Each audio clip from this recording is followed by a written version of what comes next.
Okay. So I'd like to invite you to close your eyes and just release all the tension from your body. Allow yourself to settle into the most comfortable position that you can be in. Because this moment is about you. This moment is about creating a space for you to come into the core of your being.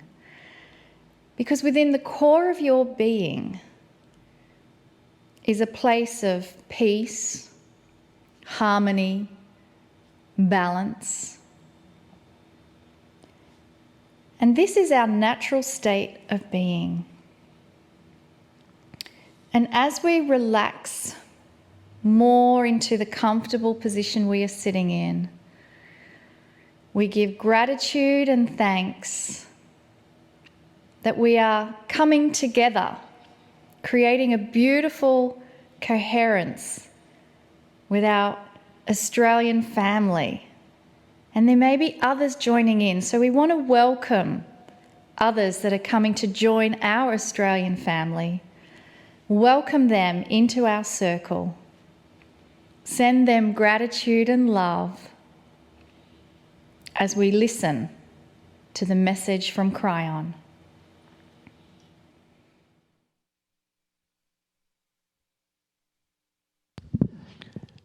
Greetings, dear ones. I am Kryon of Magnetic Service. Indeed, I know who is watching, who is listening. There are those who would wonder about channeling. How removed is the entity you are channeling from the planet's difficulties? How removed from everyday life of everyday human? It's a good question. For there has been training for years and years that would say that if you're going to be a spiritual person, and if you're going to ally yourself with that which you believe is spirit or God or the other side of the veil, you're talking to that energy, that creative source, which doesn't really have much to do with you. That's the training. That God is over there and you're over here. Well, the things on the other side of the veil where they're in a very special place that have nothing to do with the planet. Oh, if you knew. I'm giving 4 channels in these 2 days. I'm going to group them as 4 messages. You can call them what you wish, but there are so many who like to label things. I would like to call them current remarkable things. 4 current remarkable things. But even before I begin, and I'm going to begin in a basic way for you for these 2 days. Before I begin, I want to answer that question. The one I just posed, and that is, how aware on the other side of the veil are we with what you're going through? And then I'll say again, if you only knew. The 4 messages I will give over 2 days is going to talk about that. But let me just tell you this, you are so well known. I want you to remember something. Each of you has what is called a soul, and you know this. No matter what spiritual system you belong to, there's a soul. There's an idea that there is more to you than just the human body. And if you were defining a soul, there would be many definitions, because it's not really something definable. Not definable in the dimensionality that you live in. You would have to have a multidimensional language, a perception, a knowing, in order to fully see what the soul was. If you could see what it was, it would take your breath away. It truly would. You are a magnificent being, and that includes an eternal soul. It sits upon that which is the three-dimensional body in a way that you're not even aware of. Some believe the soul is got to be somewhere else, and that you leave and you come to the planet and you exist and then you go back to the soul. Oh no. You ride in that soul. Part of that riding, the word that's even used, the vehicle, the Merkaba or Merkaba, is part of this experience, a multidimensionality that is beyond anything you can think about. Remarkable it is, and the reason I'm telling you is because for the first time in this new energy, you are starting to use pieces and parts of it that you never did before. The first remarkable thing that you should know that is current for your time is that you're actually here, that you made it past the predictions of doom. These predictions, by the way, were given to you by the ancients of your land, the ancients of many lands in the northern hemisphere as well, who said that when they watch the stars, they see cycles. And the cycles correspond to human consciousness. And so many of them have made predictions based upon the cycles. The most well-known in the northern hemisphere are the Maya. But there are more than that say the same thing. When you take a look at your Western scriptures, almost all of them told you about the cycle. And they pinpointed certain dates, an average always, centered around the year 2000. And they said you probably would not make it. What we have told you before and what you don't know is there have been other civilizations before you on this planet who also had their cycles. The cycles always based upon the stars. And they didn't make it. Or they almost didn't make it and then generated another civilization. Kryon, you talk in puzzles. I'm telling you this, dear ones. You think that you are the only civilization, that you started 5,000 years ago. That's not accurate. Put a few zeros on it and come to that which is 50,000, 40,000. That's how long humanity has been here, going through cycles that you don't even know about. The end of the current one, predicted in the year 2000, said you wouldn't be here. Go find your scriptures and you'll see. The chapters that talk about the end times, they give metaphors of the end, where the eagle and the bear would come together and nothing would be left. They speak of world wars. They speak of you not existing. And you're here.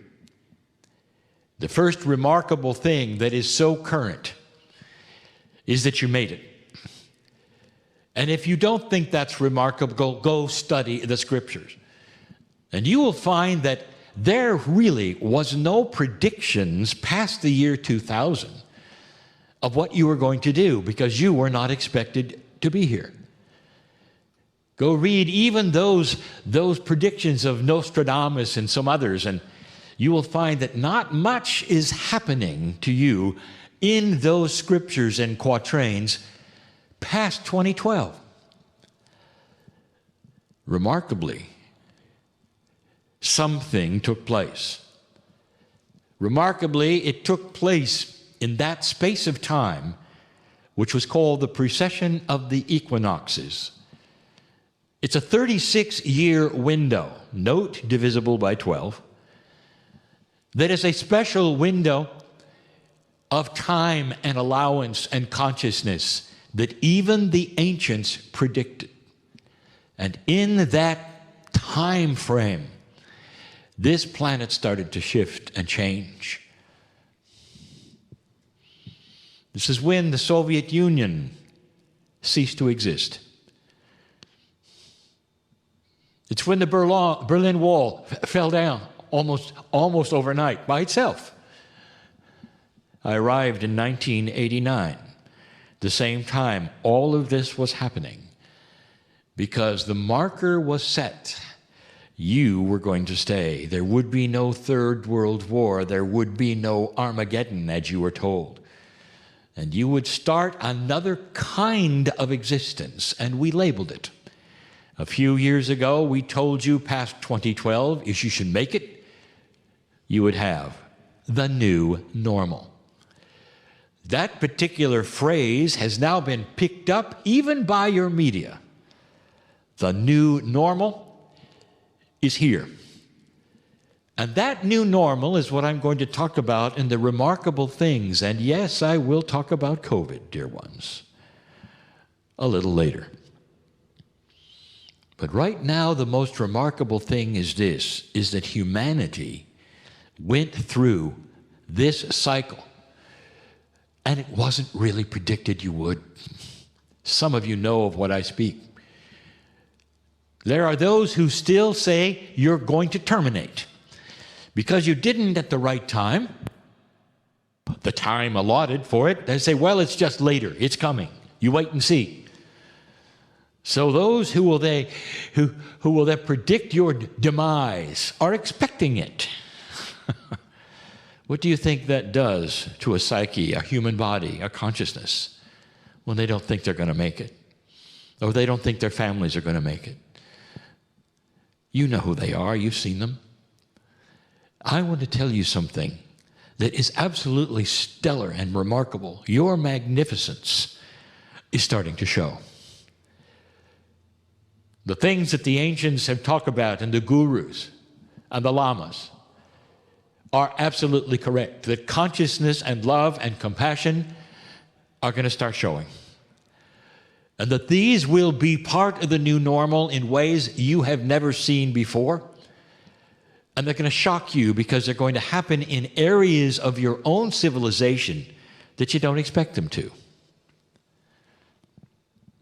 I've given many channels about what to expect in the new normal. Over and over, I've told you that people will start acting differently because the expectations are starting to rise. The expectations, expecting what? Expecting government will start working in a sensible way. That's not something that any civilization expects, dear ones. You're not alone in that. Everyone expects that government will have some form of dysfunction, of corruption, of greed.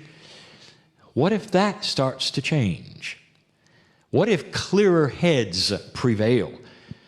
And what you start seeing is benevolence and caring and laws starting to be passed for those that are different than before because they're starting to care more or see things clearer than they did before. The first place you may see it is how candidates actually will campaign. We have told you this before. In your country, in my partner's country, there will be those who will campaign on love. And I will tell you, they will not criticize their opponent. They will congratulate their opponent. They will build up their component and they'll say, but I have a different idea. Listen, this is where we differ. And you will say, that's not going to work. Because you'll say, that's not the way politics works. Kryon, you have to understand who we are here on the planet. I'll tell you, I understand who you are. And when you see it the first time, I will tell you, those candidates probably won't win. But they're starting to garner something you didn't expect. Support for the attitude.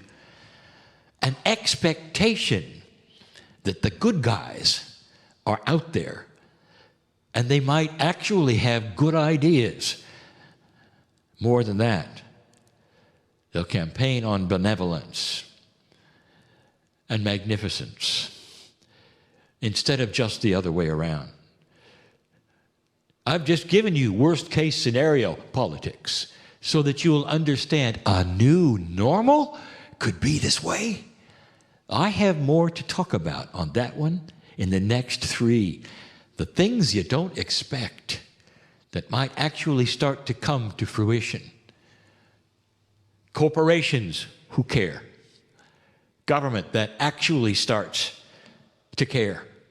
Because it starts to have those infiltrating in important places that are part of the new normal, that have a higher consciousness, that some of the young people are starting to demand. And as you start to see this, there will be an overwhelming idea you want more. Instead of, isn't that interesting, that'll never work, you're going to go, oh my, what if, what if? And that is what's going to start to come about. Kryon, how soon? How long will it take? That's up to you. But right now, we are congratulating you for surviving. That prediction of a world war, that prediction of an Armageddon, none of that took place, dear ones, and it won't. Well, how does that all fit in with the COVID? I'll get there. In the second channel of the day, the end one, we'll talk about what happens there and what it meant. But I still want to say to you right now that this is the beginning of a cycle that the indigenous have expected. This is not a surprise. Many of the indigenous will say this is the beginning of the big cycle, the end of a 26,000-year cycle and the beginning of another one. And these cycles, the big ones, carry the most impact on, are you ready? Consciousness. It also impacts weather. You're seeing that, dear Australian. It impacts all manner of things around you, this cycle. All of these things are fearful to those who do not understand. Perhaps it's time. I want you to think about something. If the indigenous knew they were coming, if the indigenous predicted them, what's to fear? Because the indigenous are saying that this is potentially the highest consciousness that humanity has ever seen around the corner. Coming at you in ways you don't expect, starting to clean up the dirt. The establishment of the nodes and the nulls on the planet that will be discussed tomorrow are part of it. There is definitely intervention from the other side of the veil to push you forward now that you've given intent for this kind of new consciousness. That's remarkable, and that's current, and that's happening now. I want this channel to give you hope for your land, for other lands, for this planet. It is not going in this direction you think just because this has never happened before in this way, or you're feeling odd or different, or especially those of you who perhaps are spiritual based and starting to feel a multidimensional pull. You're starting to see it. Things are going to change, aren't they? Indeed they are. Remarkable. That's the first remarkable thing, that you made it, and that you're starting to see some things that we told you about. I arrived in 1989 for this reason, to start to show you and tell you, you don't know what you don't know, dear ones. There are things coming that are not negative, that will shock and surprise you because they make sense, because they're not dysfunctional, because perhaps you can see the benevolence and the love of the Creator in places you never thought you'd see it. These are better times than you think. Hard for you to believe as you sit there now. Light is coming. Color is coming. I'll be back. And so it is.